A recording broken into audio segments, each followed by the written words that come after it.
Jamais tu pourras me donner ce que je mérite. Même les ordures que tu portes sentent moins mauvais que toi, a déclaré la femme du vidangeur en le quittant et en demandant le divorce. Quelques années plus tard, l'ex-femme du vidangeur le retrouve et regrette amèrement. L'histoire suivante est basée sur des faits réels, mais les noms des personnages et des lieux ont été modifiés pour préserver l'identité de leurs auteurs. Si ce type de contenu vous plaît, abonnez-vous à notre chaîne. Merci. Dans le silence de la nuit, sous la lueur ténue des lampadaires et la brillance argentée de la lune, Oscar, un collecteur de déchets dévoué, arpentait fièrement les rues désertes de la ville, accomplissant sa tâche nocturne, veillant à la propreté des voies. Après avoir surmonté des années de défis, ce travail représentait sa victoire, sa manière de contribuer à un monde plus digne. Cette nuit-là, sans occasion spéciale au calendrier, Oscar ressentit une immense envie de surprendre sa bien-aimée, Raquel. En rentrant chez lui, avec l'aube qui approchait, il fit une halte dans une fleuriste, choisissant avec soin un bouquet de fleurs et des chocolats, anticipant le sourire de Raquel en les recevant. En pénétrant dans sa résidence, il trouva Raquel dans la cuisine, savourant le petit déjeuner. « Bonjour, mon amour. J'ai apporté une surprise », exprima Oscar avec un sourire sincère et un regard fatigué par le travail, plein d'attente. Raquel, avec un léger sourire qui semblait un peu forcé, demanda « Qu'est-ce que tu as apporté? Des chocolats et des fleurs ?» demanda-t-elle, faisant un geste minimaliste pour qu'il laisse les articles sur la table. En s'approchant pour un câlin, il remarqua que Raquel esquiva, fronçant les sourcils. Son expression était un mélange de surprise et de méfiance, quelque chose qu'Oscar n'attendait pas. « Pour l'amour de Dieu, Oscar, tu pues !» déclara-t-elle sans cacher son inconfort. Se sentant gêné, Oscar s'excusa et se dirigea vers la douche, espérant qu'après s'être rafraîchi, il pourrait profiter d'un moment agréable. Cependant, en sortant de la douche, il trouva la cuisine déserte. Raquel était déjà partie travailler, sans même toucher au cadeau qu'il avait laissé. Le jeune collecteur de déchets, enveloppé d'un mélange de tristesse et de déception, disposa les fleurs dans un vase, rangea les chocolats dans le réfrigérateur et décida de se reposer, réfléchissant sur le moment éphémère et distant qu'il partageait quotidiennement. Oscar réalisait que, malgré ses efforts inlassables, Raquel s'éloignait, et ses tentatives semblèrent être vaines. Déterminé, le lendemain, il la retrouva encore le matin, cette fois avec un geste affectueux, un ours en peluche. Il espérait que cela toucherait son cœur. Cependant, la réaction de Raquel était marquée par une froideur calculée. En s'approchant pour un câlin, elle esquiva avec un geste brusque, fronçant le sourcil avec dégoût. La tension entre eux devenait de plus en plus palpable, et Oscar sentait qu'il perdait le lien qu'il chérissait tant. « Mon Dieu, tu sens mauvais tout le temps !» Elle lâcha impatiemment. « Va prendre une douche maintenant. Peut-être que cela sera suffisant pour enlever cette odeur, ou est-ce que cela fait déjà partie de qui tu es ?» Encore sous le choc du sommeil et de la conversation précédente, Oscar obéit, laissant une traînée de découragement. En sortant de la douche, enveloppé d'un nuage de vapeur et avec l'arôme de savon frais, il trouva Raquel déjà habillée pour le travail, arborant une expression d'attente sur son visage. Allant droit au but, elle lança son exigence sans même regarder les yeux de son mari. « Amour, te rappelles-tu de cette bague que je t'ai montrée la semaine dernière et aussi de la robe de cette marque? J'en ai besoin pour l'anniversaire de ma meilleure amie. Ça se passera dans un endroit super chic et je ne peux pas me permettre de mal paraître là-bas. » Encore étourdi par le sommeil et la conversation précédente, Oscar acquiesça simplement de la tête, la promesse s'échappant automatiquement de ses lèvres.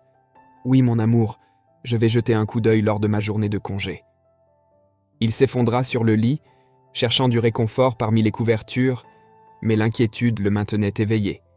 Avec le téléphone à la main, il rechercha les prix. La bague et la robe coûtaient une fortune, bien au-delà de la portée de son modeste salaire de collecteur de déchets. Pour aggraver les choses, Raquel ne montrait aucune intention de contribuer financièrement. La vérité planait sur lui comme un poids insupportable. « Ma chérie, je suis désolé, mais je ne peux acquérir aucun des deux », avoua Oscar à Raquel, la voix tremblante. « C'est bien au-delà de ceux que je peux me permettre. » À ce moment-là, Raquel explosa de frustration. « Tous les maris de mes amis offrent des cadeaux chers, comme des sacs à main, des chaussures, des bijoux, et moi je ne reçois que des fleurs et des chocolats bon marché, » se plaignit-elle, impatiente et irritée. « Chérie, c'est ce que je peux acheter pour le moment, mais les choses vont changer, » répondit Oscar avec préoccupation dans chaque mot. De plus, Raquel ajouta avec dédain « Tandis que mes amis ont des maris beaux et élégants, le mien est éboueur. Et je dois encore supporter ton odeur tous les jours, » blessant encore plus le cœur déjà meurtri d'Oscar. Réfléchissant profondément, Oscar réalisa que bien que son travail de collecteur de déchets soit difficile, jusqu'à présent, personne ne s'était plaint de son odeur. Même après une douche, sa femme, Raquel, le rejetait, prétendant qu'il sentait toujours mauvais. Cette constatation déclencha une dispute animée cette nuit-là. Frustrée, Raquel décida de sortir se promener, exprimant clairement son mécontentement. Oscar, restant seul à la maison, se plongea dans des réflexions sur la façon d'agir. Bien qu'il ait mis de côté une somme modeste d'argent pour les urgences, il hésitait à l'utiliser. Raquel désirait cet anneau et cette robe coûteux, mais Oscar, toujours prudent avec ses finances, ne les considérait pas comme une urgence. Cependant, la crainte de perdre Raquel le fit réfléchir. Il choisit de céder et d'acheter les 2 articles, même en sachant que cela le laisserait financièrement vulnérable et l'obligerait à rechercher un emploi supplémentaire pour gagner un revenu supplémentaire dans le peu de temps qu'il lui restait pour se reposer. Lorsque Raquel revint, Oscar partagea sa décision de répondre à ses désirs. Elle sourit et l'étreignit, semblant satisfaite. Maintenant, en plus de son travail de nuit, Oscar a trouvé un emploi supplémentaire dans une poissonnerie voisine, suivant les enseignements de son père, un pêcheur expérimenté. Il avait besoin de ces 2 emplois pour financer les caprices de Raquel. Cependant, au lieu d'exprimer sa gratitude, Raquel manifesta encore plus de mépris. « Maintenant, en plus de nettoyer les déchets, tu nettoies des poissons, et sais-tu de sentir encore plus mauvais qu'avant? À partir de maintenant, tu dormiras sur le canapé, » lâcha-t-elle, sans aucune délicatesse. Oscar savait que tous ses efforts récents visaient à la satisfaire, mais Raquel semblait indifférente à son sacrifice et à sa dévotion.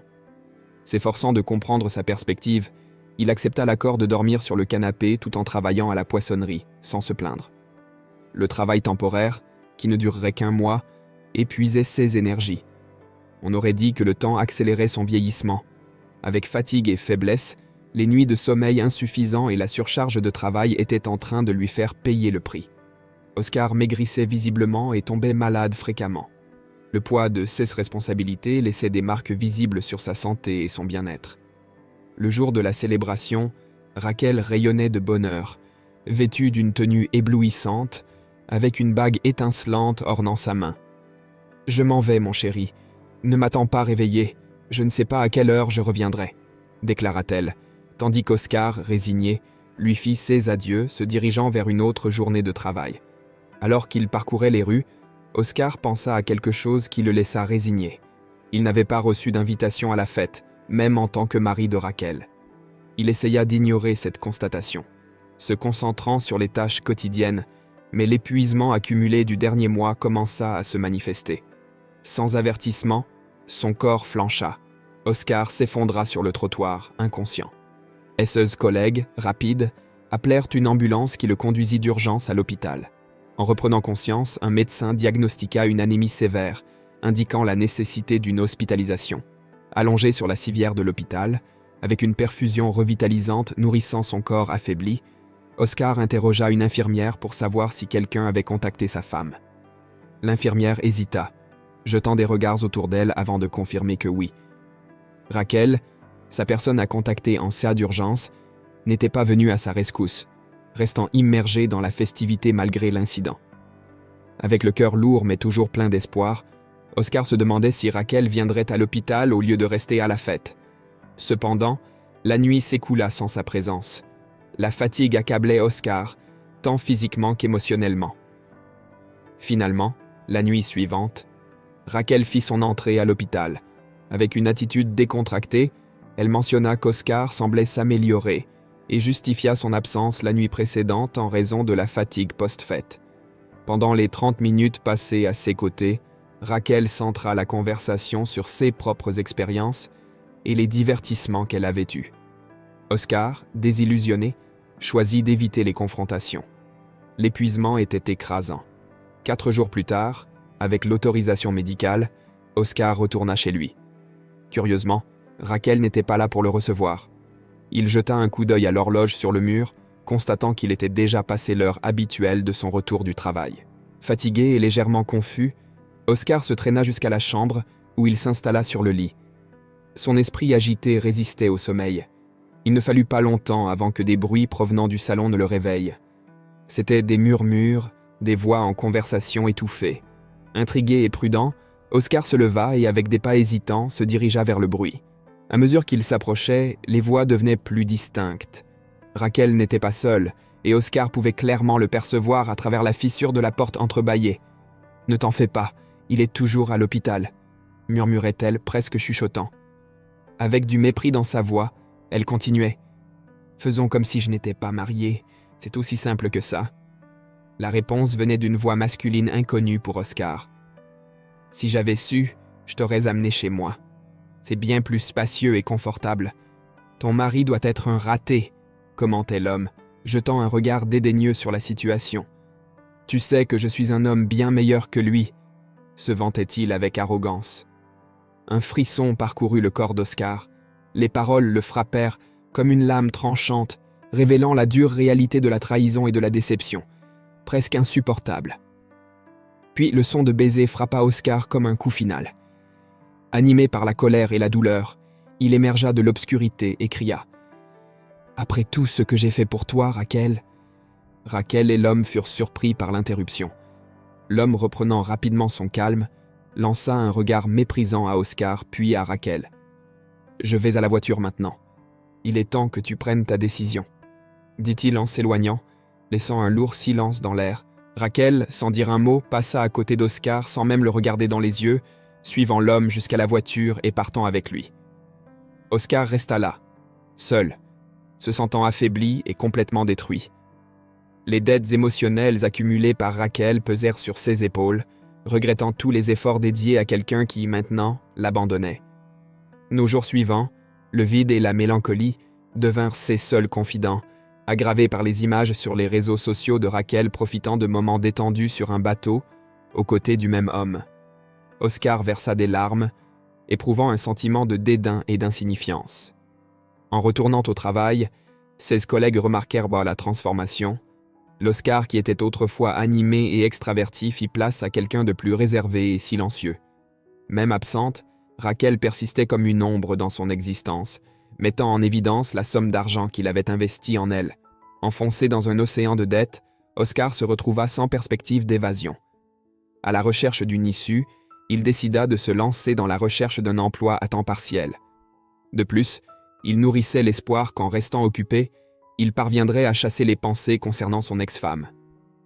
Cette fois, cependant, Oscar était déterminé à veiller davantage sur sa santé. Il ne tarda pas à trouver une opportunité en tant qu'ouvrier de nettoyage automobile dans une station de lavage locale. Bien que le salaire ne fût pas exorbitant, Oscar calcula qu'en ajoutant ses gains supplémentaires, il pourrait régler ses dettes en quelques mois.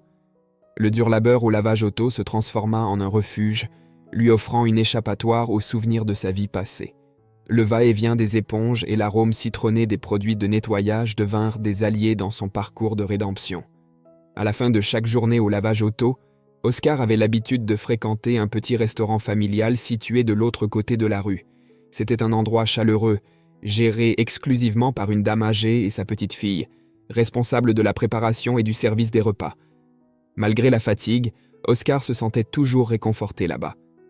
Jade, la petite fille, était chargée de le servir, présentant des plats savoureux et fumants. Il y avait quelque chose de véritablement spécial dans la cuisine de cet endroit. Un jour, alors qu'il savourait l'un des repas, Oscar commenta « J'ai déjà goûté des mets dans divers endroits, mais sans aucun doute, votre cuisine est incomparable. » Jade sourit reconnaissante, partageant que sa grand-mère l'avait initiée à l'art de la cuisine, dévoilant de nombreux secrets culinaires. Oscar observa Jade avec une curiosité évidente. « Parlez-moi plus de vous » demanda-t-il, l'éclat de l'intérêt se reflétant dans ses yeux. Jade soupira légèrement, une ombre de mélancolie traversant son regard. « Mes parents sont décédés dans un accident de voiture quand j'étais bébé. On dit que c'était un véritable miracle que j'ai survécu. » Sa voix était douce, comme si elle revivait ce moment. « Depuis lors, ma grand-mère a été ma tutrice. C'est une femme incroyable, ajouta-t-elle, souriant avec une expression mêlant gratitude et nostalgie. Ma grand-mère s'est toujours dévouée ardemment, même maintenant, à 70 ans.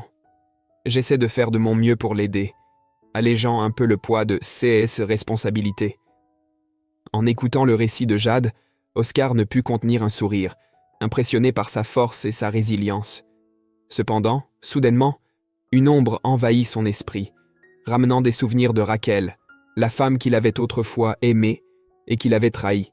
« Les gens ne sont pas fiables », murmura une voix dans son esprit.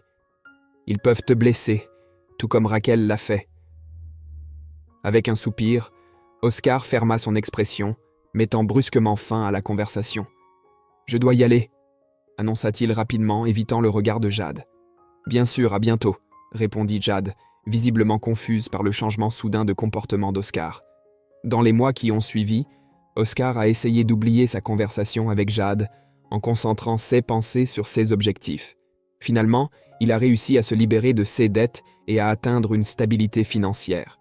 Le fardeau de son passé semblait s'estomper, lui permettant même de quitter l'un de ses emplois, celui de laveur de voiture.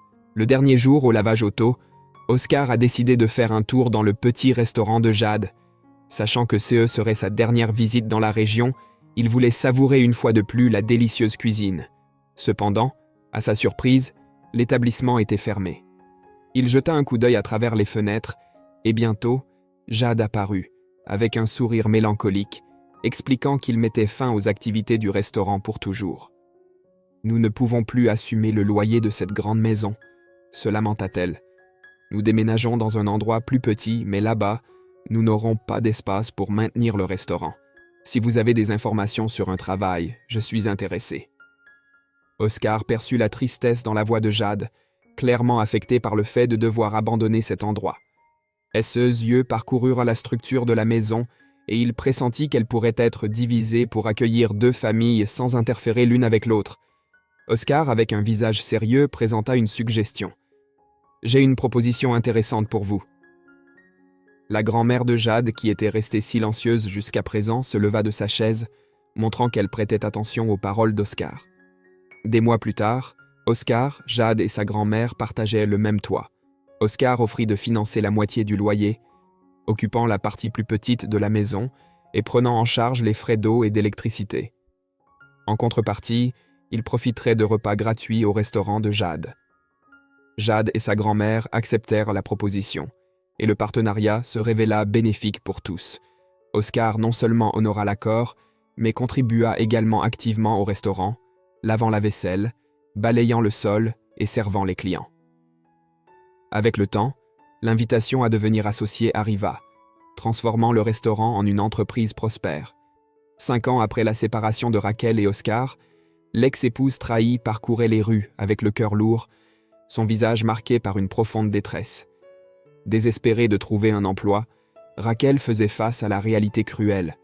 Sans les qualifications nécessaires, les emplois disponibles offraient des salaires minimes qui lui assuraient un niveau de vie bien inférieur à ce à quoi elle était habituée. Le poids émotionnel de la situation se reflétait dans ses expressions, mettant en évidence le défi auquel elle faisait face à ce moment-là. Le parcours de Raquel, après s'être séparée d'Oscar à la recherche d'une vie avec un autre homme, ressemblait à un conte de fées luxueux. Son existence s'était transformée en un spectacle rempli d'opulence, rappelant les pages d'un roman de la haute société. Les voyages vers des destinations exotiques et convoitées faisaient désormais partie de sa routine, avec des séjours dans des hôtels 5 étoiles et des promenades dans des paysages époustouflants. Les fêtes auxquelles elle participait étaient de véritables défilés d'étalage et de glamour, réunissant des personnalités de l'élite, où le champagne coulait comme de l'eau et la musique ne s'arrêtait jamais.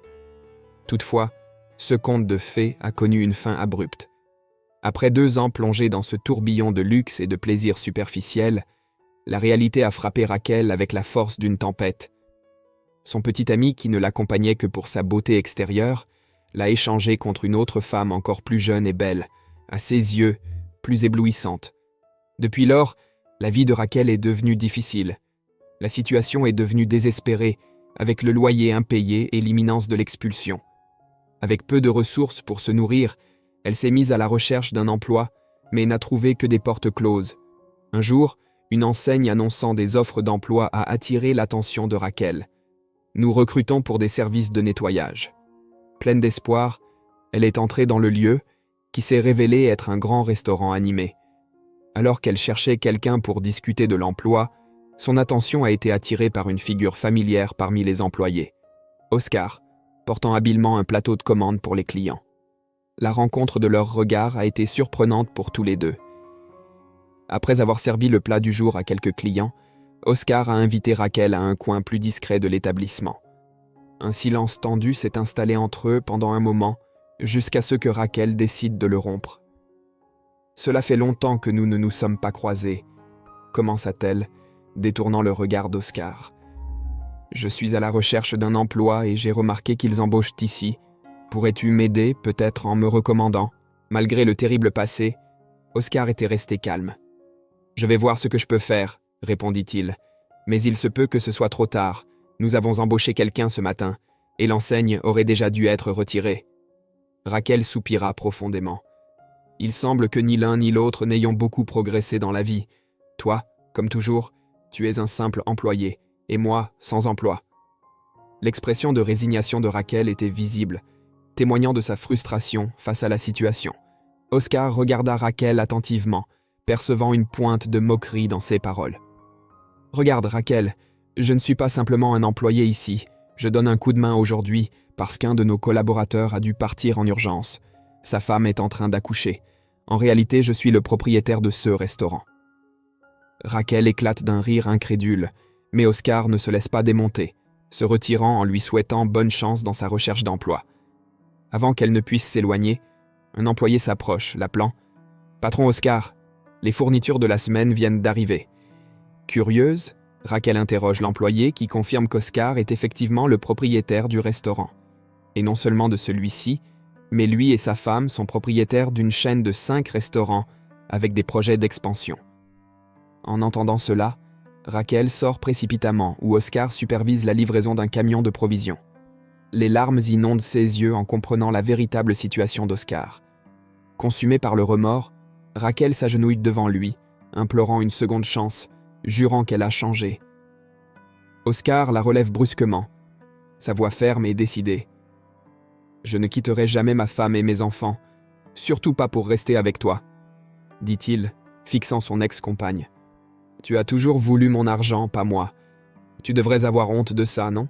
Tu demandes à revenir juste parce que tu as réalisé que je suis financièrement mieux. Tu me fais honte. » Au milieu de ce conflit tendu, Jade s'approcha. Oscar clarifie la situation et révèle son identité. Jade, maintenant sa femme, est au courant de toutes les épreuves auxquelles Oscar a dû faire face en raison de la relation précédente. Elle se sent partagée, mais choisit d'intervenir. « C'est bon, » dit Jade, avec une intonation compréhensive mais ferme. « Je vais te trouver un emploi, mais ce ne sera pas ici. Ce restaurant est géré par mon mari. Je vais te placer dans un restaurant plus éloigné. Ainsi, il n'y aura pas de contact entre nous. » Raquel exprime ses remerciements, mais intérieurement une vague de colère et d'envie l'envahit. Elle souhaite être aux côtés d'Oscar. Maintenant un homme riche et prospère, Jade donne à Raquel les instructions pour le nouvel emploi, lui assurant qu'elle sera embauchée. En s'éloignant, Raquel observe Oscar et Jade. Enlacés, un petit garçon de 4 ans court vers eux en criant joyeusement « Papa, maman ». À cet instant, Raquel est envahie par un sentiment accablant de regret. Oscar, un homme si précieux, lui a échappé et elle l'a perdu. Le cœur lourd, elle s'en va.